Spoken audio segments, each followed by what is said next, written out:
A Journey Through Abuse and Spiritual Manipulation. The truth doesn't always set you free. It doesn't immediately unlock the handcuffs of the lies that bind us. Discovering the truth is a process that sometimes puts you in what feels like more bondage. I heard a YouTuber say that 90% of pastors are narcissistic and abusive. All the signs were there. My father was self-centered and always needed to be the center of attention.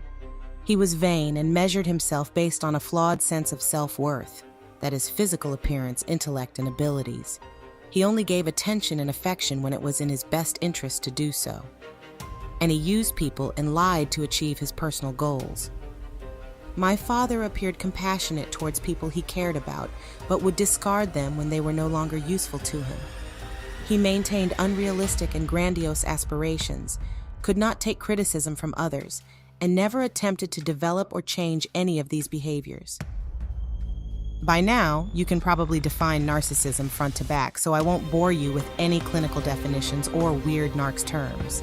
Besides, calling someone a narcissist is not a clinical diagnosis. It's like calling someone greedy, self-centered, prideful, entitled, or grandiose, which are characteristics of narcissists. I hesitate to use the word narcissist because any ambiguity, confusion, or suggestion that I am diagnosing my father may taint your perceptions. So I'll use the word toxic as well. Besides, you may come in contact with a toxic person who isn't necessarily a narcissist. I don't want you to get this confused. If a person treats you this way, talks to you this way, thinks and behaves this way, it is toxic to your health. But like I said, it doesn't matter what we call them. The outcome is the same. You've been played. It's more important to know how devastating this disease is on all of us. No one is the same after an interaction with a toxic person. Even a vicarious interaction can be devastating. Whether we realize it, we interact with them every day and in every area of our lives. All industries have been affected by narcissism and toxicity, and there is no exempt race. My father had a more sinister side. He could be calculating, vindictive, and dangerous. He had no limits or boundaries, and there was no stopping him from acting out his rage when he felt that someone had done him wrong, or he perceived a personal slight. This time he believed that I was doing him wrong and personally slighting him, but I wasn't. I'm his daughter. Pastor was a smooth talker, almost in a patronizing and condescending way. He could appeal to one's subconscious desire to be praised, attended to, and complimented. He knew how to make people feel valued and needed. He could be doting, sometimes putting me on this proverbial pedestal and praising me almost to the point of worship. I learned not to get caught up in it. It was a setup, the sunshine before the storm, the kindness before the rage, the love before the hate. He was building me up, only to tear me down when I fell short of his unrealistic and unfair expectations. I used to admire his ability to persuade and entice people. I had the same gifts too. But it was disgusting to see him use those attributes to manipulate me and exploit weaknesses he created in me. My father frequently went through patterns of charm and flattery. Then it would escalate to rage-filled religiosity and underhanded threats. The softness of his tone and the eloquence of his words could make me question whether he had threatened me at all. It was disarming, and his intent wasn't always clear. Narcissists redefine dialogue. In fact, they weaponize it. They capitalize on your feelings of guilt, shame, obligation, low self-esteem, confusion, anxiety, and fear. They capitalize on your desire to please God, live a life of good health and minimal hardships, and go to heaven. But Pastor's words were far more troubling. He had a far more sinister dark side. He tried to get me to stay by going through extremes, from flattery to fear, from praising to cursing, from proverbial ego strokes to verbal punches, from love to hate. And when all that didn't work, rage, smear campaigns, and curses. Oh yes, curses. But I'll tell you about that later. As I researched narcissism, I found a plethora of videos and literature that felt like they were telling my story. Do they know my father? Have they met him before? They seem to have all of his characteristics listed from A to Z. But I saw very few glimpses of the real-life play-by-play. Most people don't see it, hear it, process, and analyze the inner workings of a narcissist. So how do you really know what you're dealing with and how to identify it? A narcissist creates the reality they want you to have. I couldn't quite put my finger on it or express it, but it was something there, something that made me feel conflicted and confused. But I needed proof, something tangible, something undeniable. That's why the idea came to me to record my father's sermons, which expanded to recording private conversations with him. I felt that the recordings were a logical and necessary task. As I replayed them, I cried and I got mad. Then I studied and I cried some more. I was getting smarter and I was getting angrier. The more I recognized and identified the tactics, the more rage began to build inside me. How could he? He's been gaslighting me my entire life. Manipulation, coercion, and rage were his normal way of communicating, and religion was the vehicle. I call the recordings my fly-on-the-wall moments, and a behind-the-scenes look at the dynamics and impact of multiple types of abuse. The complexities of this all-pervasive, all-consuming disease has resulted in mistreatment that has gone undetected for many years. For that reason, I have included near word-for-word transcriptions with very few edits to provide the reader with clarity and ease of reading. Also, I interjected my thoughts and the backstory as we analyze my father's words. The recordings enabled me to make the connection. They confirmed what I felt in my spirit, that I could have nothing more to do with my father, that there was no chance, no hope for our relationship.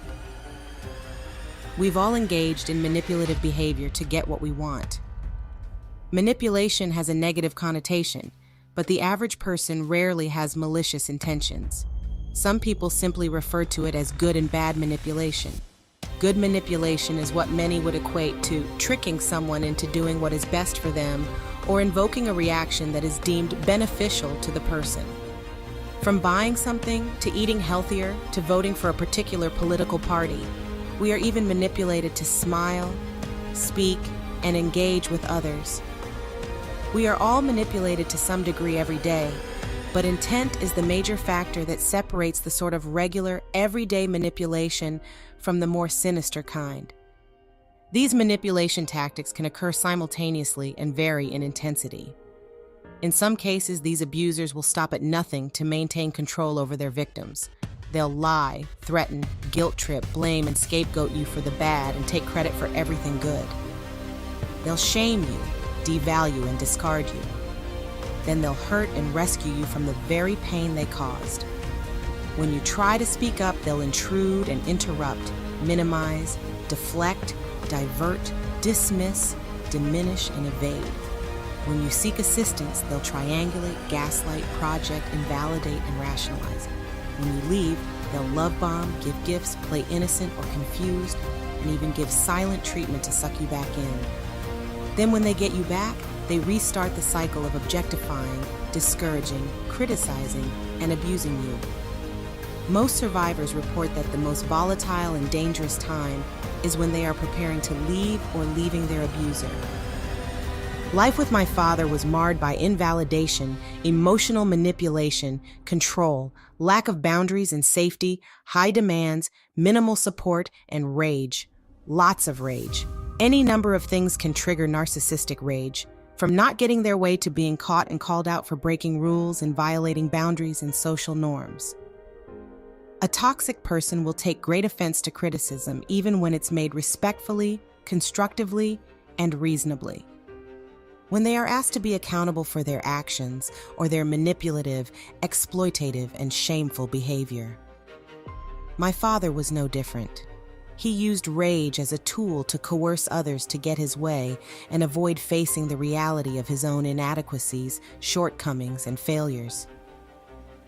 A narcissist's rage imprisons you. Pastor's rage was like a demonic possession. It was like he turned into a different person, completely unrecognizable with outbursts that were unbelievably disproportionate to the perceived offense. These outbursts were like adult temper tantrums, but there was nothing childlike about his strength and the incredible amount of damage he can do with his bare hands. You do everything you can to avoid it. You comply, but that ultimately leaves you unrecognizable to yourself. I did. We all did. We would say amen knowing he was preaching lies. We would comply even when we knew he was breaking rules and laws. I did it until I could no longer stand it. I hated myself and who I was becoming under his spiritual leadership. I wasn't close to God or anybody else. Everything revolved around my father. I've experienced and witnessed the toxic tactics my father used against his family and the church. I believe it's important to highlight the religious spin my father and other religious narcissists put on their behavior. As I dissect his words, my hope is that you'll be able to quickly identify, dissect, and discern these tactics even when they're masked by religion. How and what my father said to me shows just how much of an understanding he had of our long-standing issues. This conversation sums up the major events that led us to this point. I've studied and obsessed over his every word, and his behavior was eerily similar to that of a spiritual abuser. It provided me with insight into the manipulative processes of these people. Just having this knowledge empowered me. I admit it's challenging to write about how my father communicated, not only because it angers me, but he used religion to do it. These tactics are driven by guilt, shame, and fear, and they were the outcome of communication in our household and in the church. I tried to cut out some of his words, the fluff, the amens, and the you know what I'm saying, but I thought better of it. You have to read his words to fully understand the intent. It's all purposeful yet unhinged, calculated yet uncontrolled. Image what it's like to hear his voice. The growls, stutters, and vocal inflections are intentional and demonic. Provoked. What happens when the one meant to guide your soul becomes its greatest harm? The Pastor's Daughter. Provoked dives fearlessly into the life of Delores Michelle Peters, uncovering the harrowing truths of a family ensnared by spiritual abuse. Through riveting accounts and raw recordings, Delores reveals her journey of breaking free from a narcissistic pastor father who betrayed his calling. Discover how she turned pain into power and a debilitating past into a compelling memoir for redemption, vindication, and justice. It's time to reclaim your voice and take the first step towards spiritual freedom. Order The Pastor's Daughter, Provoked today on Amazon, and embrace your path toward recovery.